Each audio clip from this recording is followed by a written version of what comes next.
Le jour de son mariage, elle découvre qu'elle est déjà morte. Ceci est un très grand film. Soyez très bien concentrés. Tout a commencé un samedi matin, dans un hôtel 5 étoiles de Lagos. Les klaxons résonnèrent dehors, les voitures de luxe, les caméras, les fleurs, tout était prêt. Adaora allait épouser l'homme le plus riche du quartier de Lekki. Mais ce matin-là, alors qu'elle ouvrait les yeux dans sa suite nuptiale, un frisson glacial lui traversa le corps. Elle essaya de se lever, ses pieds ne touchaient pas le sol. Son reflet avait disparu du miroir. Elle tenta d'ouvrir la porte. Personne ne semblait la voir. Et c'est là qu'elle réalisa. Elle était morte. Et pourtant, elle était toujours là. La cérémonie devait commencer dans 30 minutes. Le marié était déjà en bas, costume blanc casé, sourire aux lèvres. La salle de réception était pleine. Les caméras attendaient. Les invités buvaient du champagne. Mais personne ne savait que la mariée était déjà une âme sans vie. Quand elle descendit l'escalier, tout sembla s'arrêter. Les musiciens cessèrent de jouer. Les lumières vacillèrent. Mais personne ne leva les yeux vers elle. Personne, sauf Loïc, le marié. Il la vit. Il recula d'un pas. Non, non, ce n'est pas possible. Il la reconnaissait. Et ce n'était pas la joie qu'on voit dans les yeux d'un homme qui découvre sa femme en robe de mariée. Non, c'était de la peur. Adaora s'approche. Elle s'arrêta à 1 mètre de lui. Tu pensais que j'allais disparaître pour toujours? Tu pensais pouvoir m'effacer, me trahir, m'assassiner, et quand même m'épouser?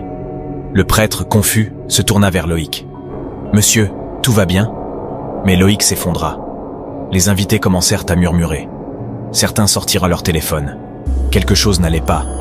L'atmosphère devenait glaciale. Une femme cria. Les lumières s'éteignirent. Les portes se fermèrent. Personne ne pouvait plus sortir. Et là, la vérité commença à sortir. Loïc, le riche héritier, n'était pas celui que tout le monde croyait. Adaora était venue réclamer justice. Et elle n'était pas seule. Adaora flottait au-dessus du sol, invisible aux yeux de tous. Dehors, la musique battait déjà. Les invités prenèrent des photos sous les tentes dorées dressées devant l'autel. Les fleurs vibraient sous la chaleur de Lagos, mais dans la suite nuptiale, tout était froid, figé. Adaora regardait ses mains. Elle ne se reconnaissait plus. Elle sut qu'elle était véritablement quittée de son corps. Aucun miroir ne reflétait plus sa silhouette. Elle cria, hurla, mais aucun son ne sortait.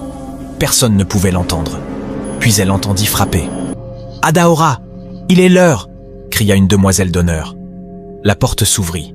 2 femmes entrèrent, cherchant Adaora des yeux. Mais elles ne virent rien. Elles traversèrent la pièce, frôlèrent son épaule, sans réagir. Elle est descendue? Peut-être qu'elle est déjà dans la voiture? Elle aurait au moins laissé un mot. Les filles ressortirent, inquiètes. Et Adaora, seule, se mit à pleurer. Ses larmes n'avaient pas de bruit, mais elles tombaient, sans jamais toucher le sol. Puis une ombre apparut dans le miroir. Une silhouette floue, noire, sans visage, immobile. Adaora recula, terrorisée. « Qui es-tu » cria-t-elle enfin. « Que m'arrive-t-il » La silhouette murmura d'une voix glaciale. « Tu n'aurais jamais dû dire oui à cet homme. Il t'a vendu, et maintenant tu es à nous. » Le miroir se brisa d'un coup. Adaora hurla, et soudain, elle se retrouva, dans un autre endroit. Un sous-sol, des bougies, un cercle de craie, et dans le centre, une photo d'elle, avec une croix tracée en sang.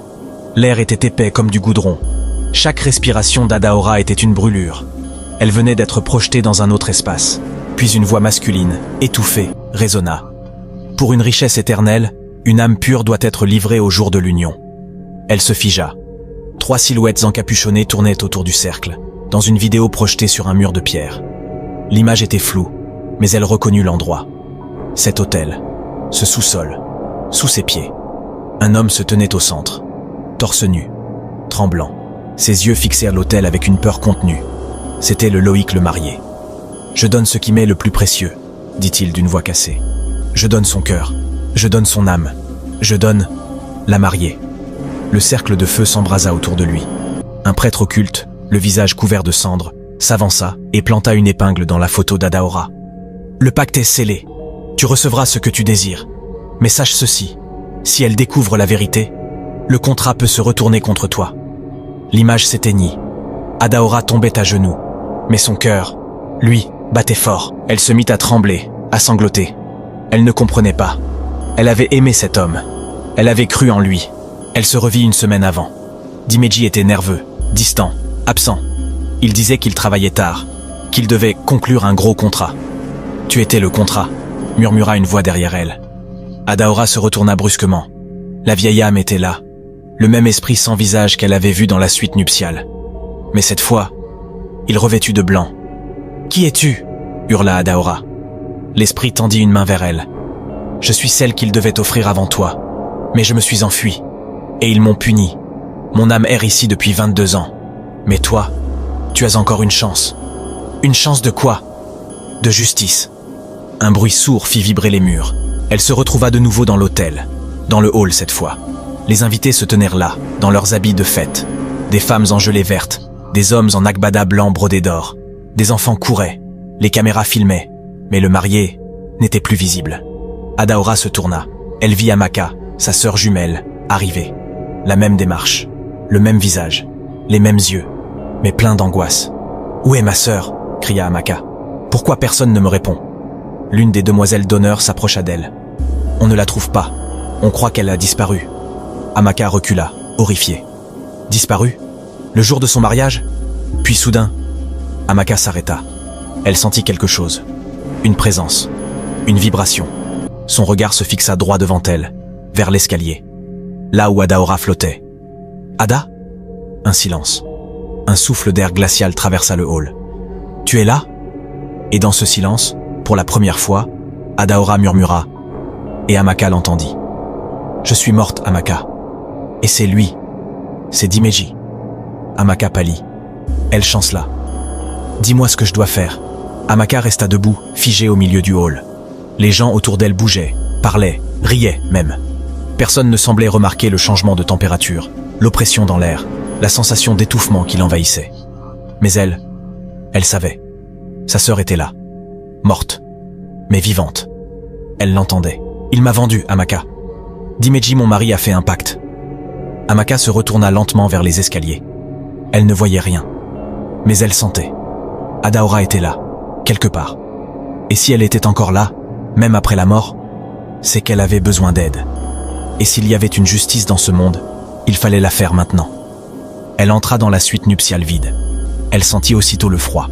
Les fleurs étaient fanées, les miroirs fissurés, le lit encore parfaitement fait. Une odeur de sang et de parfum flottait dans l'air. Elle s'agenouilla et ferma les yeux. « Ada, parle-moi. Je suis là maintenant. Je suis avec toi. » Un choc, un éclair. Et soudain, Amaka tomba en transe. Elle vit à travers les yeux de sa sœur. Les souvenirs lui envahirent la tête. Le miroir sans reflet, les aiguilles arrêtées, le médaillon, le rituel, le cercle de sang. Elle vit tout, d'un seul coup. Et quand elle rouvrit les yeux, son cœur cognait si fort qu'elle crut qu'il allait exploser. Elle pleura. Pas de douleur, mais de rage. Il ne va pas s'en sortir comme ça. Elle sortit de la chambre comme une furie. Elle traversa le hall où les invités commençaient à murmurer. « Où est la mariée ? Que se passe-t-il ? Est-ce un scandale ?» Puis le rideau s'ouvrit. Dimeji, le marié, apparut. Sourire en façade. Tension dans les yeux. Il monta lentement sur l'estrade, le micro à la main parlant dessus. « Mesdames et messieurs, j'ai le regret de vous annoncer que ma fiancée a disparu. Il y a peut-être eu un incident. La police est informée. Mais je vous remercie d'être venus. » Des murmures, des chuchotements. Une femme s'évanouit. Quelqu'un cria au scandale. Mais au milieu du chaos, Amaka monta sur scène. Elle s'empara du micro. Ne croyez pas un mot de ce qu'il dit. La salle devint muette. Dimeji, le marié, tenta de lui arracher le micro en étant très furieux. « Amaka, tu es folle. C'est un moment difficile. Respecte au moins la famille. » Mais Amaka recula. Et d'une voix tremblante, mais forte, elle lança. « Il l'a tué. C'est lui. Dimeji a tué ma sœur pour devenir riche. Il a vendu son âme. J'ai vu le rituel. J'ai vu les preuves. » Un frisson parcourut l'assistance. Quelqu'un dans la salle cria. « C'est une blague ? Elle est en train de péter les plombs. » Mais une vieille tante se leva lentement, les yeux plissés en disant « Attendez, si ce qu'elle dit est vrai, alors que Dimeji nous montre ce qu'il a dans la poche gauche de sa veste. » Un silence. Dimeji figea. « Quelle poche ? Je n'ai rien. Montre !»« Fouille-le !» cria Amaka. Un cousin du marié, un type costaud du nom de Bayo, s'approcha, saisit Dimeji. Malgré les protestations, il fouilla la poche. Et là, il sortit un médaillon rouge couvert de symboles étranges. avec la photo d'Adaora incrustée dedans. La salle explosa de cris. « Sang de Jésus ! Quel genre de fétiche est ça? C'est un sacrifice humain !» Mais soudain, toutes les lumières s'éteignirent. Une seule chandelle se ralluma. Et dans cette lumière, une silhouette blanche apparut sur l'estrade. Adaora. Son visage était paisible, mais ses yeux brûlaient comme des braises. Tout le monde la voyait. « C'est moi, dit-elle d'une voix calme, venue d'outre-tombe. Et je suis venue pour la vérité. » Dimeji s'écroula. Il tremblait. Il ne parlait plus. Il regardait cette femme qu'il avait aimée et trahie. Le prêtre s'évanouit. La lumière revint. Amaka s'approche lentement. « Dis-le, Dimeji, devant tout le monde. À vous. » Et là, Dimeji, pleurant comme un enfant, se mit à hurler. « Oui, c'est vrai. J'ai fait le pacte. J'ai donné son nom. Je voulais devenir riche. Je n'en pouvais plus d'être pauvre. Ils m'ont dit qu'il fallait une âme pure. Alors j'ai choisi Adaora. » La foule était choquée. Un bruit de tonnerre. Le médaillon explosa dans les mains de Bayo. Une onde de choc traversa la pièce. Le plafond se fissura. Des étincelles jaillirent. Les invités fuyaient en criant. La grande salle de mariage était partiellement détruite. Et Adaora, la mariée morte, s'approcha de Dimeji. Elle tendit la main. « Tu m'as tué, Dimeji. Tu as trahi l'amour. » Et dans un souffle glacial, elle souffla. « À ton tour de mourir lentement. » Son doigt toucha le front de Dimeji. Et son corps s'effondra. Raide, sans vie. Une fumée noire s'échappa de sa bouche. Une odeur de pourriture envahit la pièce. Mais Adaora, elle, devenait plus lumineuse. Son visage reprenait des couleurs. Son corps reprenait forme. Amaka s'approcha d'elle. Les deux sœurs se regardèrent. Pour la première fois depuis longtemps. Adaora sourit faiblement. « Je n'ai plus beaucoup de temps. » Amaka pleurait. « Ne pars pas. Reste avec moi. Je reviendrai, s'il y a encore un chemin. » Et dans un dernier souffle, Adaora disparut. Le lendemain matin, Lagos était en feu. Pas littéralement. Mais les réseaux sociaux, les stations de radio, les blogs à potins, les chaînes de télé, tout ne parlait que d'une seule chose. Le mariage de Leki transformé en rituel satanique? Une mariée mystérieuse apparaît en fantôme devant 300 invités. Le PDG de Econ Holdings trouvé mort en costume de mariée. Des images floues du médaillon qui avait explosé. Et les gens n'arrêtèrent pas de demander « Qui était cette femme? Qu'est-ce qui s'est vraiment passé dans cet hôtel 5 étoiles? Et où est le corps de la mariée ?» Parce que oui, le corps d'Adaora, jusqu'à présent, n'avait toujours pas été retrouvé. Amaka n'avait pas dormi depuis 2 jours. Elle restait allongée sur le lit d'Adaora, dans leur maison familiale à Leki Feisin. Elle avait verrouillé toutes les portes, coupé son téléphone. La famille appelait sans arrêt. Mais elle n'en avait rien à faire. Parfois dans les reflets, parfois dans les rêves, une fois même dans la vapeur du miroir de la salle de bain. Toujours silencieuse, toujours avec ce regard triste, mais jamais plus d'1 seconde. Et chaque fois qu'Amaka tendait la main, elle disparaissait. « Tu m'as promis que tu reviendrais. » Mais rien. Puis une nuit, alors que tout Lagos dormait sous un orage grondant, le miroir du salon se brisa tout seul. Et une phrase apparut en lettres rouges sur le mur.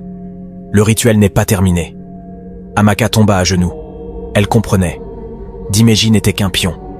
Un maillon. Le surlendemain, un homme étrange frappa à la porte. Il parlait lentement, avec une voix grave.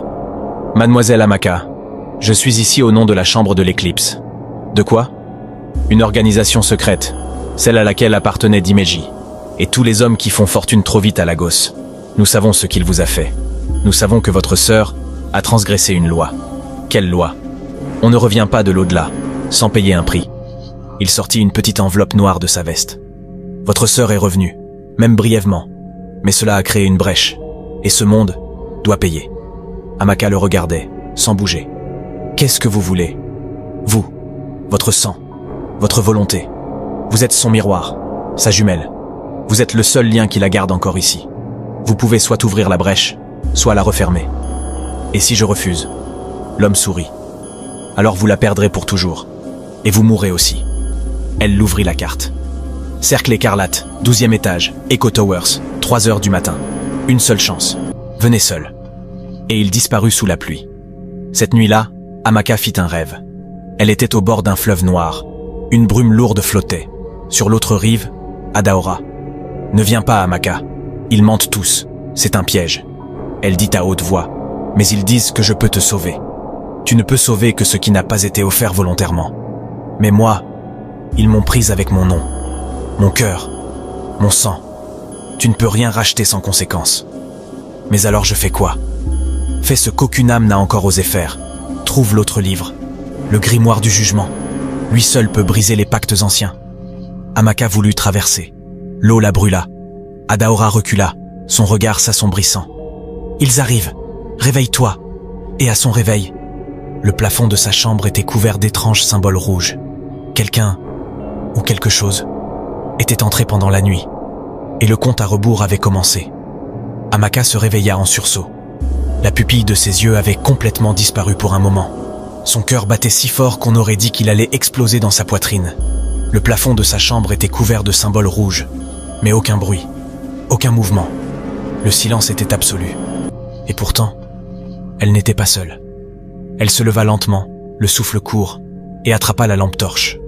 Chaque pas sur le sol de marbre semblait faire trembler la pièce entière. Les symboles saignaient, littéralement.